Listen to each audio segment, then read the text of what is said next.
morning, everyone. Thank you so very much for inviting me here today. I'm really happy to join you on this One Health, One Nation program. And I would like to tell a little bit about me, not much. I'm basically a scientist turned entrepreneur turned policy analyst, and I now work in the domain of biological and chemical security, basically from national security perspective. So today I'll be talking more about this domain from national security perspective. So today I'm going to talk about unknown threats, grey zone pandemic preparedness, which is rarely talked about. Land, sea and air are the traditionally recognized warfighting domains, along with latest additions of space and cyber, right? But can the human body itself warfighting domain? It's a thought that we should always have. Whenever pandemic preparedness plans are discussed, we must remember that one simply cannot make a foolproof plan without considering the national security perspective. The most peculiar and distinctive feature of this non-nuclear strategic threat landscape is plausible deniability. Over the years, many nations have chosen these less expensive and non-attributable options to degrade adversaries for military, economic, and international political advantage. As such, suspected attacks are non-attributable. It can easily be blamed to natural outbreak crossing over from animals, accidental laboratory leaks, or climate change. So there is a need for situational awareness of these historical events which have shaped the current geopolitics and the futuristic threat landscape. I'm going to take you back to history a bit, so have patience, and I promise there is a lot of relevance to futuristic threats as well. And we also must remember one phrase: if you're not at the table, you'll probably be on the menu. Just like the other categories of NBC weapons, what I mean by NBC is nuclear, biological and chemical weapons, the global biological arms race has trickled down to terrorist organizations over the years. We all know about the enormous bioweapons programs of Japanese Unit 731, the development of bioweapons, their delivery mechanisms and treatments, and the horrific war crimes against the Chinese and Russian civilians of that time. This was the first documented history of scientifically controlled experiments of bioweapons on the human subjects. One of the barriers of weaponizations of bacteria and viruses is that they are fragile and cannot be simply airdropped. Unit 731 excelled particularly in developing innovative insect weapons. For example, the modified Type 50 porcelain Uji bombs used to carry 30,000 plague-infested fleas with a rat as an in-flight meal. The Japanese war crimes were as horrific as any conducted by the Nazis. However, apart from small Soviet Khabarovsk trials, none of the Unit 731 scientists faced any war crime trials just as the Nazis. One wonders why. The answer is plausible denial. During the war, Japan sent more than 9,000 Fugo balloons with explosives across the Pacific Ocean to attack the American West Coast. These were the world's not just first ICBMs, but also the weaponized drones. After 5 months, the United States retaliated with nukes on Hiroshima and Nagasaki, but not on Tokyo. Despite denials for many decades by both the Japanese and the Americans, the declassified CIA documents show that the balloons were indeed carrying bioweapon payloads, resulting in shockwaves in the American administration of that time. Was this anxiety of a biowar on American soil the true reason for nuclear retaliation? Many analysts wonder. During the post-war negotiations, this crucial scientific knowledge and weapon designs were traded for pardon with Soviet and Anglo-American sides, leading to the Cold War and the fierce race for ironies. The sense of denial of justice and a thirst for retribution of Chinese civilians has laid the foundation of today's arms race and the rivalry between the United States and China. Now let's look at the Indian scenario and Indian history of biological warfare experiments. In a filmy turn of events, a WHO official was arrested in the streets of Sonepat not very far from here, when her team was about to release genetically modified mosquitoes which were carrier species of yellow fever virus instead of malaria, which was a stated objective of that particular study. Yellow fever virus, which is a biological agent of interest since the First World War, though it has caused large number of casualties across the world, it is curiously completely absent in India and Southeast Asia, or South Asia for that matter. Well-known ornithologist Dr. Salim Ali's migratory bird banding project also became controversial as it was funded by the United States Army at that time, and also for sending ticks, blood samples and birds to the Fort Detrick lab of the US bioweapons program of that time. Another case was sudden appearance of Casanur forest disease caused by a BSL-4 agent in Casanur in 1956. Before that, there is no history of any such disease for years together or decades together, right? All these cases were very, very relevant of that time. A series of scathing reports by Dr. Jayaraman, a nuclear physicist turned a PTI investigative journalist, on all these three cases and some more, resulted in the first adjournment motion on biological warfare in India at that time, in 1975. I'm talking about 1975. Almost 50 years ago, Public Accounts Commission had strongly recommended the need for a national nodal point in the form of a committee under the leadership of scientific advisor to the Ministry of Defense and other high security agencies of the government. Convergence of these emerging technology innovations is like Sagar Manthan giving out halahal and amrut at the same time, right? To handle these kind of technologies, you need Sadasad Viveka Buddhi, or we simply called as Vivek, right? Convergence of emerging technology innovations comprising of synthetic biology, AI, computing, molecular biology, robotics, gene drive, nanotechnology, material sciences. These are all those dual-use technologies. Modifications to payloads can be quickly converted by the precision agricultural drone fleet to precision or terrorism or warfare fleet. Patent databases give us insight into the innovations for explicitly offensive designs for novel bioweapons and delivery mechanisms. Convergent tech innovations like this is a representative image. These innovations, they have improvised the design of the Type 50 Uji bombs in the form of miniature drones with injectable payloads. And this is not sci-fi anymore. Tech innovations are being deployed for biochemical surveillance as well, for biodefense purposes.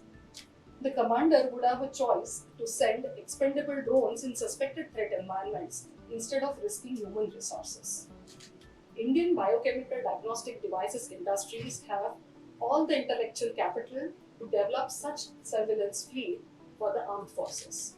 A variety of cyber biosecurity threats such as hacking the electronic health devices, electronic medical records, critical healthcare infrastructure, and hacking the DNA orders are just some of the examples. This is just tip of the iceberg.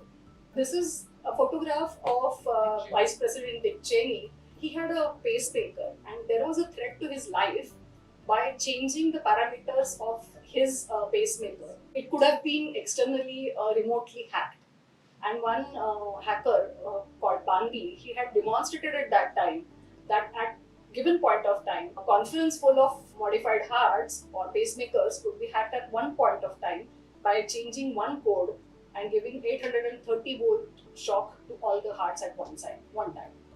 These are the kind of cyber biosecurity threats that I'm talking about.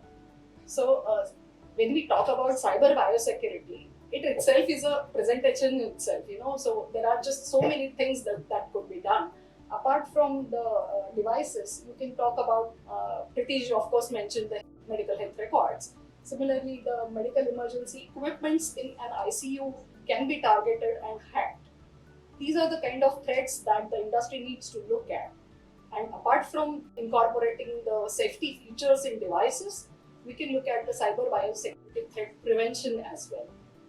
So these are the kind of threats that need to be looked at and be prepared for. One more question, not a question, I think a simple sir would be able to give a very good observation Sure. about how we are placed in this when we are doing screening. Yes, So, yes. because his company is doing screening, he'll be able to give you some insight about how comprehensive and how inclusive it is in terms of population health screening. And when it is in the screening, is something very unique, something out of the pattern comes in, how it is referred for the testing. And in the testing, which is done by lab and a lot of physical samples, then the pattern is more available to you. Yes. So, sir, you'll just give me able to give the screening and the testing outline, so that she'll be able to look at DISHA. She'll also be able to give us some suggestion that to deal with this what we are seeing right now, how DISHA is placed. That I'm keeping with Dr. Bhushan, but at least how screening is happening, and how if something which is not there in your ICMR guideline or in your usual sample and symptoms, then how it is referred for testing. That if you can will be able to speak about. The technology that is used is basically declarative AI, right? Which is not a black box; it's a glass box.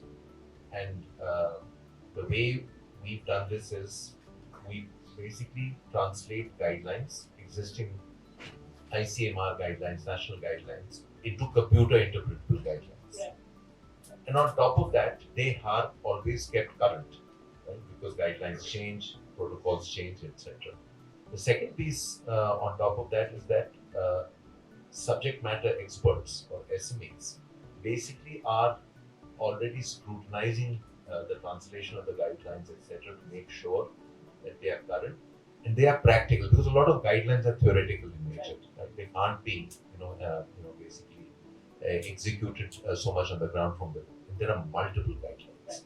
So the way this engine, which is called the clinical reasoning engine, works is that it basically picks up multiple guidelines, and with subject matter experts, the way they would have seen the patient, right? The guidelines should work that way. So it is basically bringing an SME and having it in the hands of an Asha worker when she's interrogating the patient with basic questions. So the pathways that runs at the back end of the engine, based on the answer of the question, basically triggers a certain guideline. And the beauty of all of this is that this has been done elsewhere in the world. And in 2020-21, we brought this in terms of a approved pilot by Niti Aayog. This was done in collaboration with, at that time, an MOU was signed between the then British Prime Minister Theresa May and Prime Minister Mr. Modi. AI catalysts in health, if we could be able to do a pilot, a demonstrable pilot on the ground, that was the intent of that whole collaboration. And when Niti Aayog basically became the sponsor of this, they said that this has to be done by a way of a study. And it was overseen by Dr. V.K. Paul. And he put in an expert medical committee, which was drawing from experts on. So he said, because he's a neonatologist, so he said it should be based on, it should be maternal and child health conditions. So if you can basically translate those guidelines and put them to use at the front line. And subject matter experts from Lady Hardinge Medical College and All India Institute became the subject matter experts and decided on a study to study the usefulness and usability of this application at the front line. And we did this in Bahrain, which is something that Abhijit ji mentioned.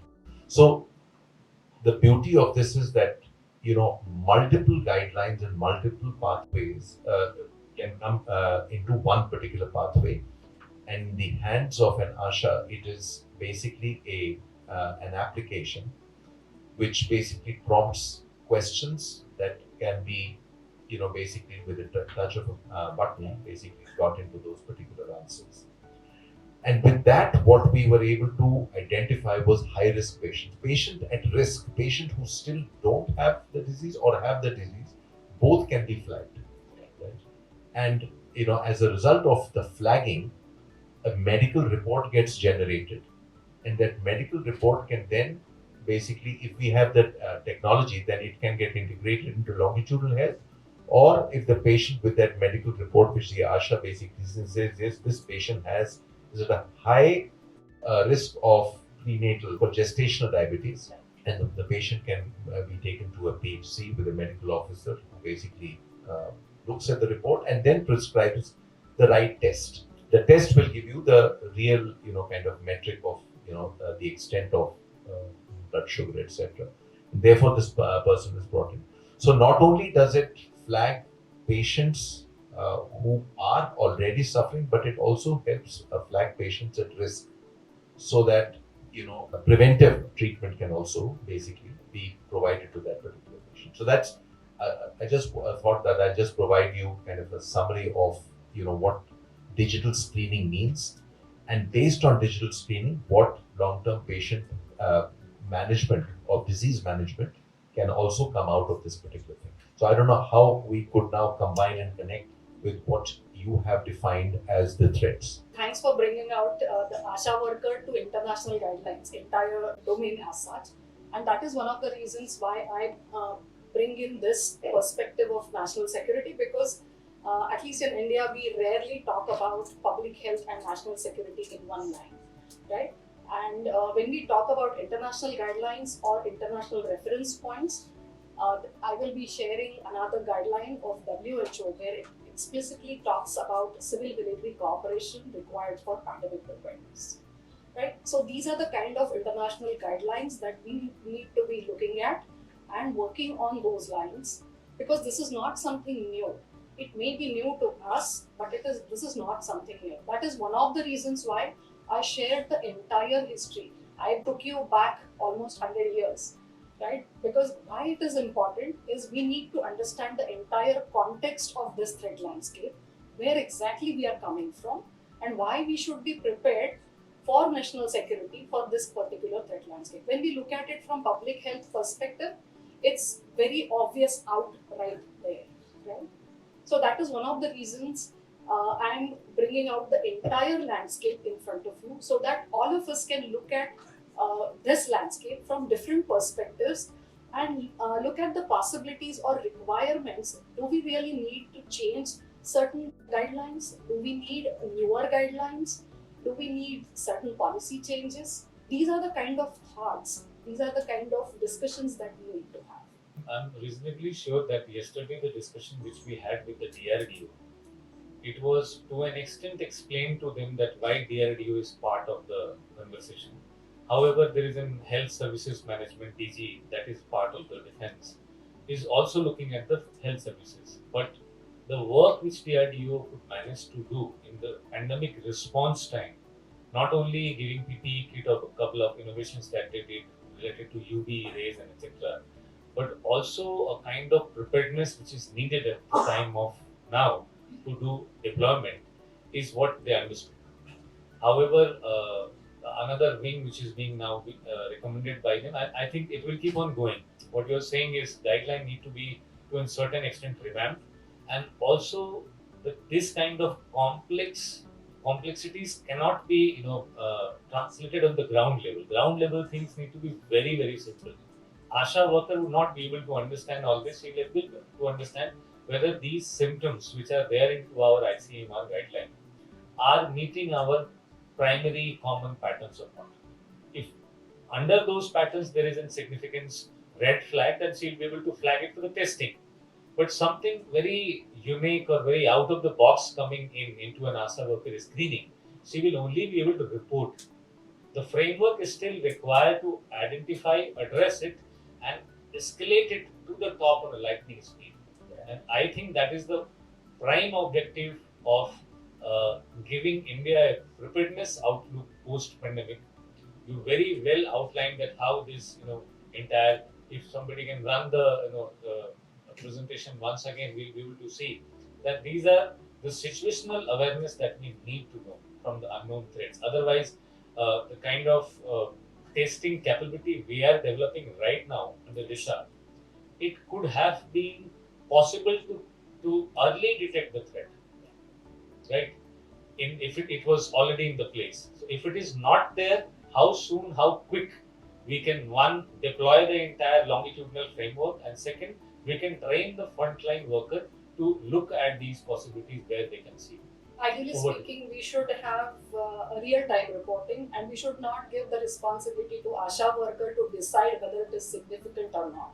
We need to have that kind of framework behind, technologically capable framework behind the entire framework that will report and identify that aberrant pattern and not give that responsibility to the Asha worker. So that is the kind of requirement or preparedness that we need to put in place rather than putting that responsibility to her. So I was talking about the commercial space and global biodefense market, and global biodefense market is, as you can see, huge. While participating in pandemic preparedness plan, the Indian industry needs to tap this potential too. So now I'm sharing another complex aspect of this threat landscape. Neuro warfare, that is upcoming front of warfare that we are staring at. So I'm sharing these series of reports. These reports are from CCP Biothreats platform from the United States. These are very much in public domain. This is not something confidential. This gives us insight into the joint Chinese Academy of Medical Sciences, Wuhan Institute and DIISHA collaboration. DIISHA is a Pak military organization. The downstreaming of biochemical weapons via China, Pakistan, and terrorist organizations like Lashkar-e-Toiba. This is what we call 2.5 front of threats to Indian security. Chinese advances in nanotechnology, AI, cyber, biochemical weapons. These reports have been urging that full investigation and elimination of these programs of Wuhan Institute and DIISHA needs to be targeted and eliminated. These reports are very much in public domain. You can go back and refer to those reports. They also elaborate on the Chinese strategy to win wars without fighting using Sammohan Astra. This is why this becomes very important when we are working in the space of public health and preparedness. We cannot look at it only from public health perspective. If tomorrow there is a war or a limited war or short of war as we call it, on a front like Dokalam, then the citizens, the Asha workers at the front should be able to identify aberrant patterns. Then only we will be prepared for this kind of war. This is not something of a science fiction. This is already in public domain. These are the kind of threats that our nation is staring at, and this is one of the reasons why we need to have that civil-military collaboration as far as preparedness is concerned.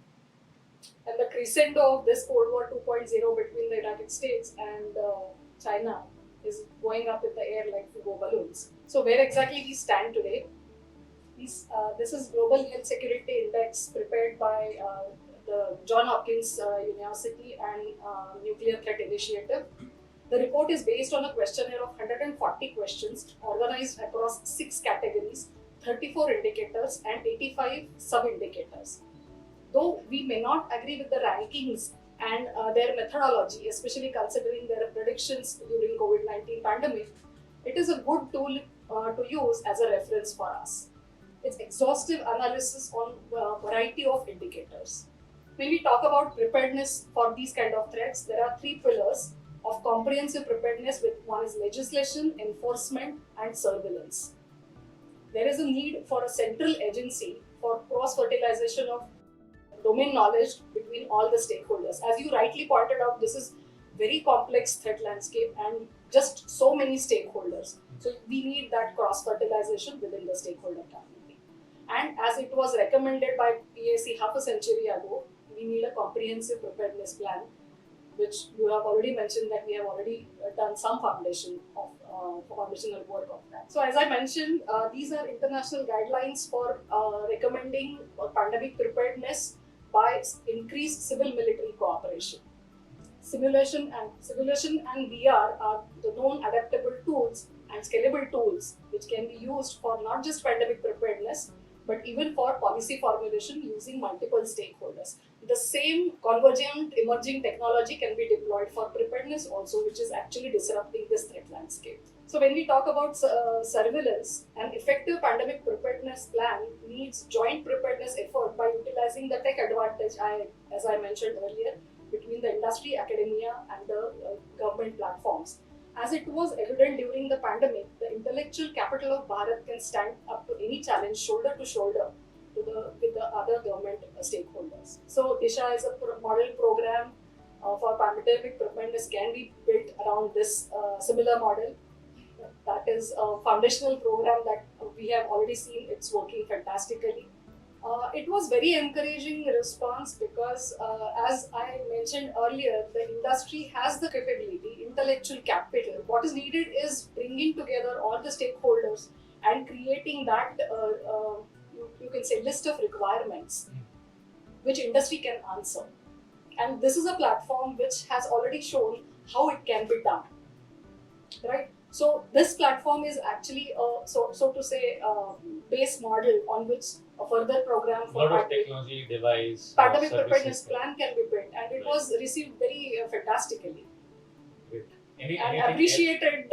This program was deeply appreciated by everybody. Amantram aksharam nasti nasti moolam anoshadham ayogya purusho nasti yojakastatra durlabha. For it's for us to work hard on this domain and be prepared for next challenge, whichever way it comes.